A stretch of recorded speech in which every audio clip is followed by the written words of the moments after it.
Picture this. It's the middle of summer, the hottest day of the year. You crank up the AC, but suddenly everything goes dark. Not just your house, but the entire neighborhood. A blackout. Annoying, right? But what if I told you this isn't just a random inconvenience?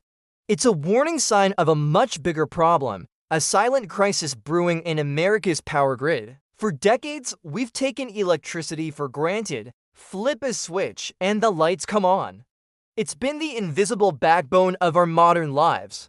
But that backbone is now under immense strain, and experts are sounding the alarm.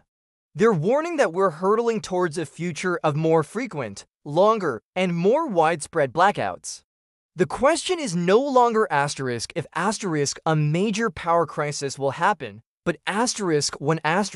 And more importantly, can we fix it before it's too late? To understand the problem, we need to look at our power grid.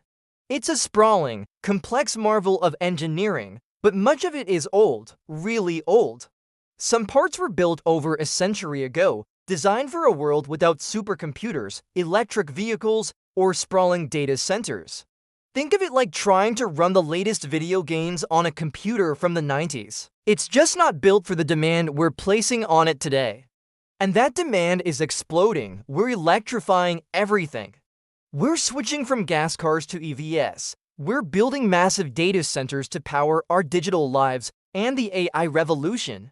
All of this requires a colossal amount of electricity. Projections show that U.S. electricity demand could surge by as much as 20% by 2030. That's an unprecedented jump, and our current grid simply can't keep up. At the same time we're demanding more power, we're also changing how we make it. We're moving away from traditional, reliable power sources like coal and nuclear plants. Now, I'm not here to debate the pros and cons of that shift. The reality is, these plants are being retired faster than we're building replacements. This is creating a huge gap in what's called baseload power, the steady, 24/7 electricity supply that keeps everything running. So, we're turning to renewables like wind and solar. And that's fantastic for the environment. But they come with their own challenge. They're intermittent. The sun doesn't always shine, and the wind doesn't always blow. When a cloud passes over a massive solar farm, or the wind dies down, the power output drops instantly. This volatility makes it incredibly difficult for grid operators to maintain the perfect balance between supply and demand that is needed to prevent blackouts. It's a perfect storm. We have an aging, fragile grid, skyrocketing demand, and a less reliable supply. It's a recipe for disaster. We've already seen glimpses of this. Remember the Texas winter storm in 2021? Millions were left without power for days in freezing temperatures.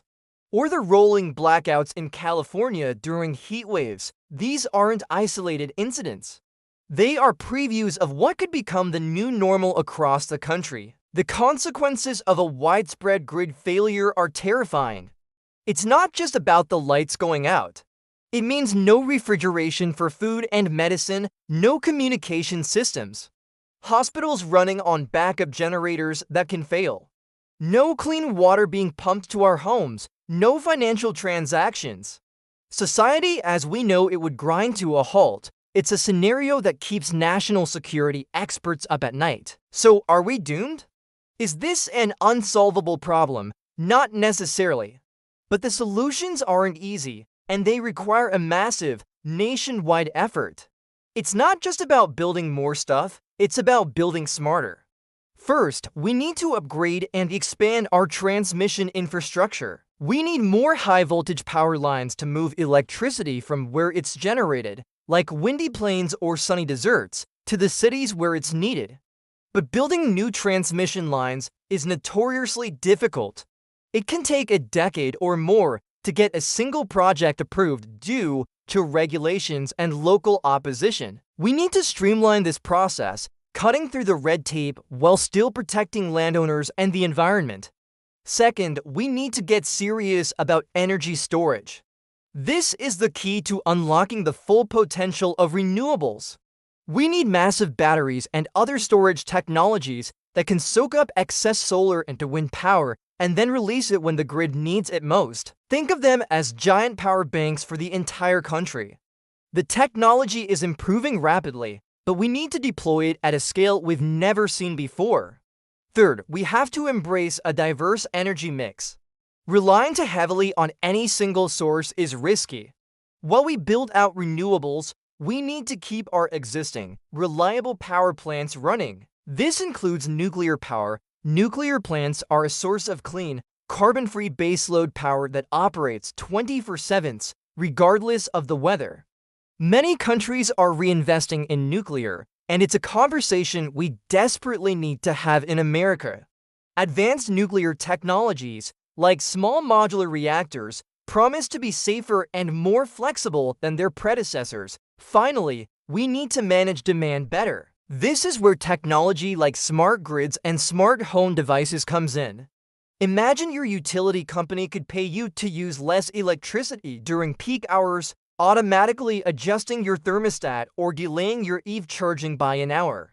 This demand response can act as a virtual power plant, easing stress on the grid without building a single new power line. Fixing America's electricity crisis is one of the greatest engineering and political challenges of our time. It will be incredibly expensive, costing trillions of dollars. It will require a level of political cooperation that seems impossible in today's climate, but the cost of inaction is far greater. This isn't just about keeping the lights on. It's about ensuring our economic prosperity, our national security, and our way of life. The choices we make in the next few years will determine whether we power through the 21st century or get left in the dark. It's a monumental task, but we have the technology and the ingenuity to solve it. The real question is, do we have the will? What do you think? Is our grid ready for the future? Let me know your thoughts in the comments below. And if you found this video insightful, don't forget to like and subscribe for more deep dives into the issues that shape our world. Thanks for watching.